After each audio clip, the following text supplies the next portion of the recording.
আসসালামু আলাইকুম। আমি তানজিল। আপনারা সবাই কেমন আছেন? আজকে আমি এখন আছি বনানী ১১ নম্বরের স্টেক আউটে। আপনারা দেখতেই পাচ্ছেন এটা ওয়েলকাম ড্রিংকস হিসেবে একটা ভেজিটেবল স্যুপ দিছে।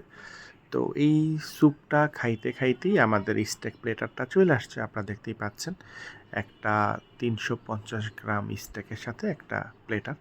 সাইড ডিশ হিসেবে আছে হলো পটেটো ওয়েজেস আর হলো মাশরুম।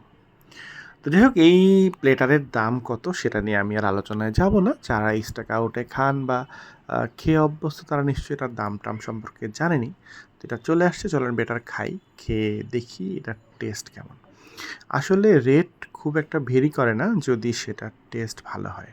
আর কিছুদিন আগেই মাত্র কোরবানির ঈদ গেল। বাসায় প্রচণ্ড যেখানে যাও সেখানে গরুর গোশত খাও। এরকম একটা ভাইবসের মধ্যে আমরা ছিলাম। তো রান্না করা গরুর গোশত খেয়ে, খেয়ে একটা একঘেয়েমি চলে আসছে। তাই জন্য ভাবলাম যে বেটার একটু ডিফারেন্ট টাইপসের গরুর গোশত খেয়ে দেখি। কারণ গরুর গোশত আমার কাছে সবসময় ভালো লাগে। যেকোনো স্টাইলে যেকোনোভাবে ভালো লাগে। আচ্ছা কয় মিনিট হলো আমি বকবক করতেছি?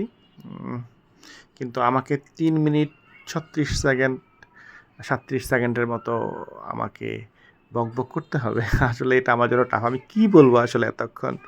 কারণ আমি যেই প্রফেশনে আমি যেখানে কাজ করি সেখানে আমাকে প্রচুর কথা বলতে হয়। দ্যাটস ওয়াই আমার কথা বলতে, বলতে কথার স্টক ফুরায় গেছে। আমি কথা খুঁজে পাই না।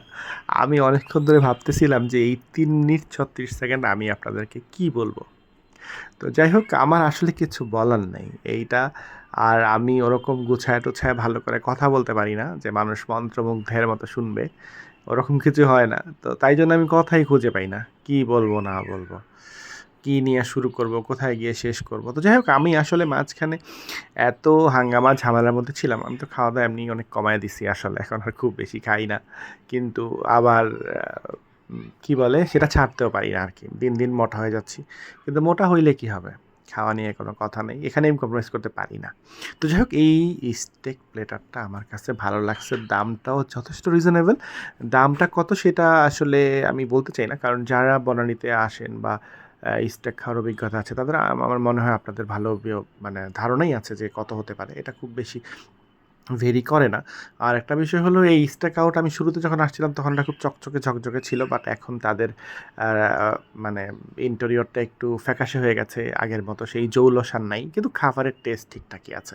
আমার কাছে এদের খাবারের টেস্ট ভালো লাগছে এবং আরেকটা কথা বলে রাখি, এই স্টেক আউটের প্রাইস কিন্তু অন্যান্য নরমাল যে স্টেক আউটগুলি স্টেকের যেই আ কি বলে? স্টেক যেখানে সেল করে তার চেয়ে একটু বেশি কিন্তু টেস্ট অবশ্যই ভালো। তো যাই হোক আপনাদের সাথে অনেক বকবক করে ফেলছি। আই থিংক ৩ মিনিটের মতো বকবক করলাম জোরাজুরি করে।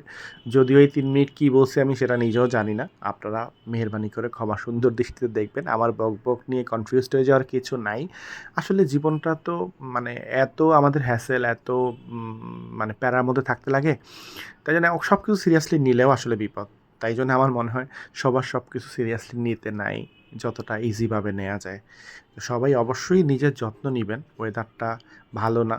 জ্বর-জারি বাসায় লেগেই আছে সবার জ্বর, ঠান্ডা, কাশি।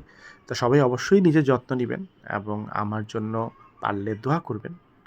সবাই ভালো থাকবেন। আল্লাহ হাফেজ।